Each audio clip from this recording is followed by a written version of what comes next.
महबूबा मुफ्ती के साथ सरकार बनाए, सरकार बनाए, आपको बोलने का हक है। संजय राउत, जो अफजल गुरु का समर्थन सरकार में सत्ता के लिए आप सरकार बनाए हैं। किशोर तिवारी 370 का हटना सही या गलत? अरे मैं बात करना चाहता हूं ना।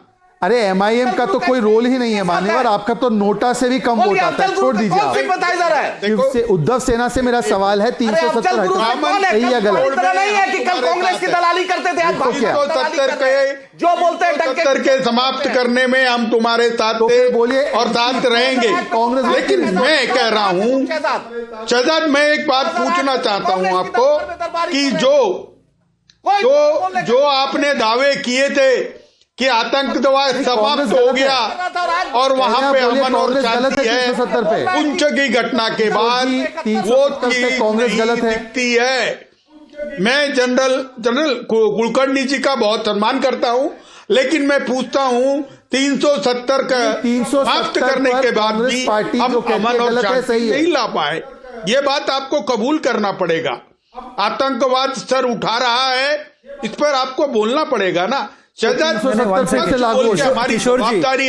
जी, हम your understanding कर रहे हैं हमारे 1 second, Kishore Tiwari, your understanding of the Article 370 abrogation शहादत हो रही है किशोर जी, और हम आपसे सवाल भी नहीं करे। ये कहां की राजनीति है? किशोर जी 1 minute, hold on।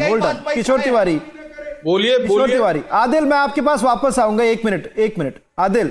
कौन जाके बिरयानी खाया? किशोर Tiwari, question that was asked to you is this: you supported Article 370. Your alliance partner does not. The reality is that you are mixing up. You really think that Article 370 was going to make Pakistan in the first place?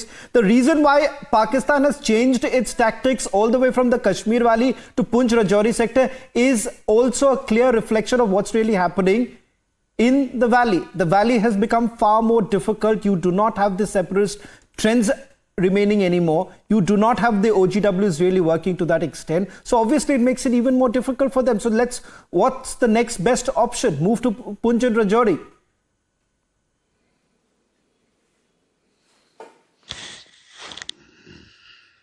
Kishore Tiwari.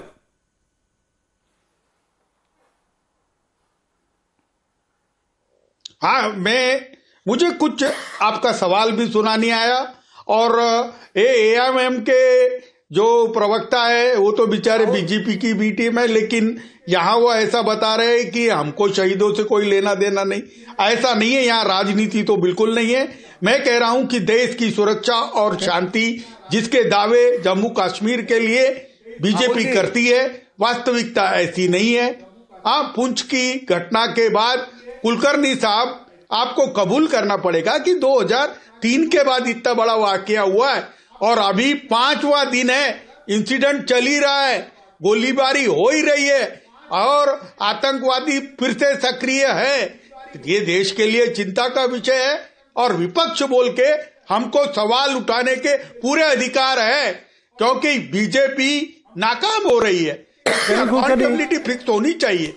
हो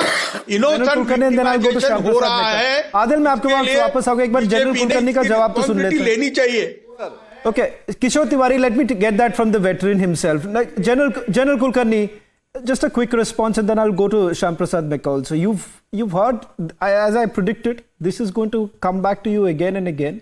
That once again, the simplistic, the binary, perhaps response every time an attack of this nature takes place is that, look here, 370 has not worked, and that's the reason why terrorist activities still continue. Can you really equate both of them?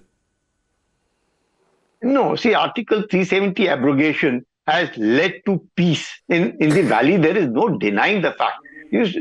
Most people say tourism is not an indicator. Of course, tourism is an indicator. You see the kind of number of people over there, safe, secure feeling, employment, infrastructure coming up. The entire response, the Kashmir Valley is resisting all these kind of militant activities. There is no denial. Yes, abrogation of Article 370 has hurt Pakistan the most, and it is for that reason that you find south of Pir Panjal, these activities have suddenly sprung up, primarily because it has been lying dogo for almost 20 years. After 2003, nothing whatsoever has happened over there, especially after the Hilka. But Shyam Prasad Mekka won't agree. The 65 of the militants. General Kulkarni, unfortunately, Shyam Prasad Mekka would say that this is a narrative building that I'm essentially doing.